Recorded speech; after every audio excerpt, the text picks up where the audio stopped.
আসসালামু আলাইকুম। সরকারি আব্দুল করিম সরকার কলেজের বাংলা বিভাগের পক্ষ থেকে প্রথম বর্ষের শিক্ষার্থীদের জানাই স্বাগতম। আশা করি তোমরা ভালো আছো, ঘরে বসে অনলাইন ক্লাসগুলো করছো এবং স্বাস্থ্যবিধি মেনে চলছো।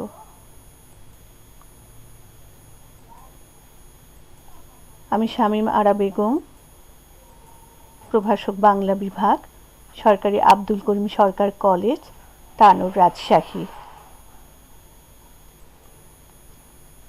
ছবিতে আমরা কি দেখতে পাচ্ছি? পদ্মা নদীর দৃশ্য দেখতে পাচ্ছি। আমাদের আজকের পাঠ হচ্ছে কাফেলা কাব্যগ্রন্থের সংকলিত কবিতা পদ্মা, কবি ফররুখ আহমদ।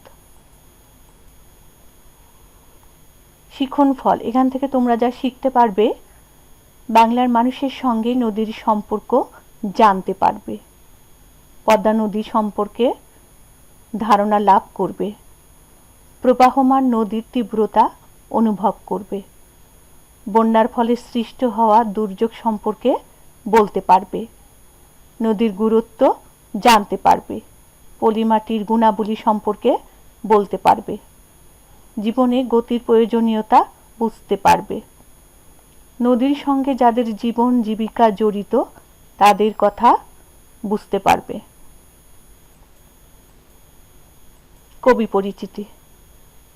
ছবিতে তোমরা কবি ফররুখ আহমদকে দেখতে পাচ্ছ। জন্ম 1918 খ্রিস্টাব্দের 10 জুন। জন্মস্থান মাঝআইল, বাগুড়া। মৃত্যু 1974 খ্রিস্টাব্দের 19 অক্টোবর। পিতা সৈয়দ হাতেম আলী, মাতা বেগম রওশন আক্তার। কবিতাটির ছন্দ।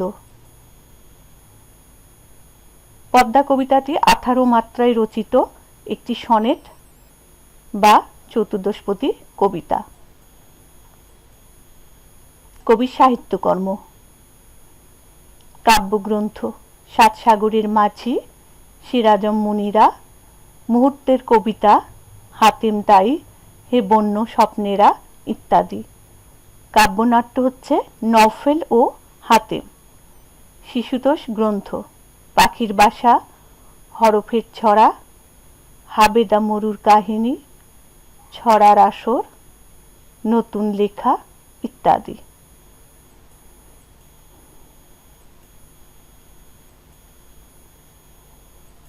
এবার আমি কবিতাটি পড়ে তোমাদের চরণগুলো ব্যাখ্যা করে শোনাবো।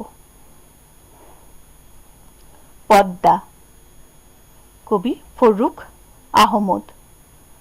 অনেক ঘূর্ণিতে ঘুরে পেয়ে ঢের সমুদ্রের স্বাদ, জীবনের পথে পথে অভিজ্ঞতা কুড়ায়ে প্রচুর, কেঁপেছে তোমাকে দেখে জলদস্যু দুরান্ত হারমাদ।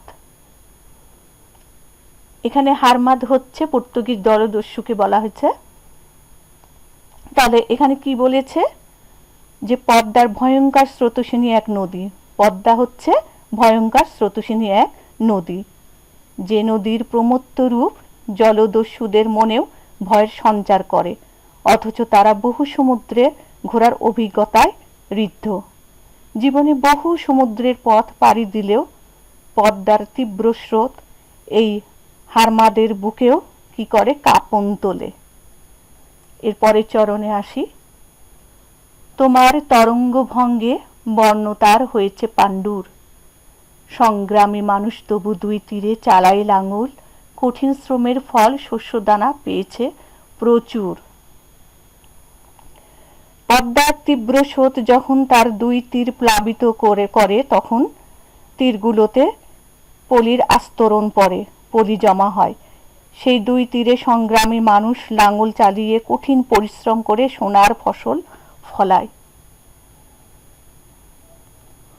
এরপরে চরণ হচ্ছে উর্বর তোমার চরে ফলায়েছে পর্যাপ্ত ফসল, জীবন মৃত্যুর দ্বন্দ্বে নিঃসংশয় নির্ভীক জোয়ান সবুজের সমারোহে জীবনের পেয়েছে সম্বল।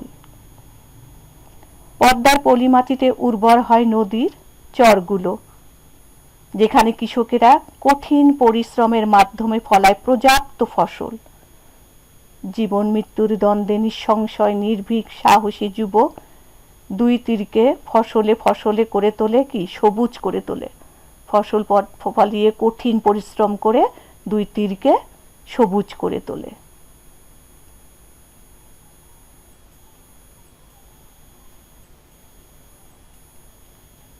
এরপরের চরণ, বর্ষায় তোমার স্রোতে গেছে ভেসে সাজানো বাগান, অসংখ্য জীবন আর জীবনের অজস্র সম্ভার, হে নদী জেগেছে তবু পরিপূর্ণ আহ্বান।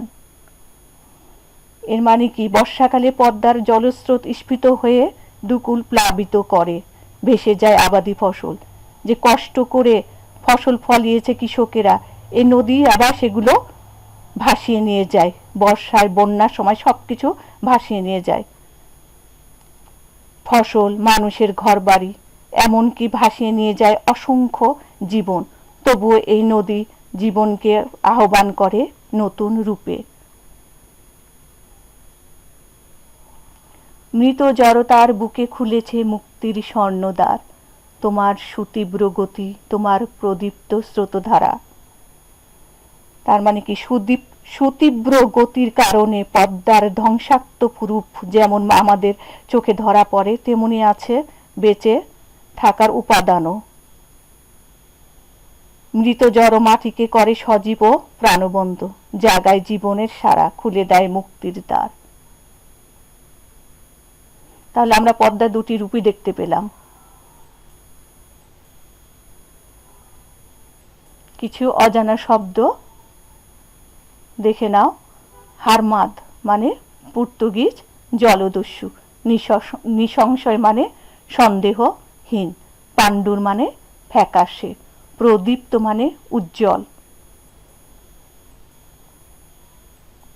বিষয়বস্তু, নদীমাতৃক বাংলাদেশে ছড়িয়ে আছে অসংখ্য নদ নদী, এসবের মধ্যে পদ্মা সর্ববৃহৎ।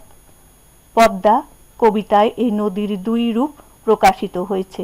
একদিকে এর ভয়ঙ্কর প্রমত্ত রূপ, যা দেখে বহু সমুদ্র ঘোরার অভিজ্ঞতায় ঋদ্ধ দুরন্ত দলদস্যুদের মনেও ভয়ের সঞ্চয় হয়।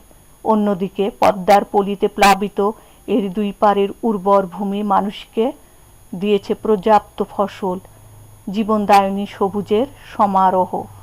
আবার এই পদ্মায় বর্ষাকালে জলস্রোতে স্ফীত হয়ে ভাসিয়ে দেয় মানুষের সাজানো বাগান, ঘর, এমনকি জীবন পর্যন্ত। সেই ধ্বংসস্তূপের ভেতর থেকে আবার প্রাণের স্পন্দন জেগে উঠে পদ্মাকে ঘিরে। অর্থাৎ একই পদ্মা কখনো ধ্বংসাত্মক রূপে, কখনো কল্যাণময়ী হয়ে এদেশের জনজীবনের সঙ্গে একাত্ম হয়ে আছে।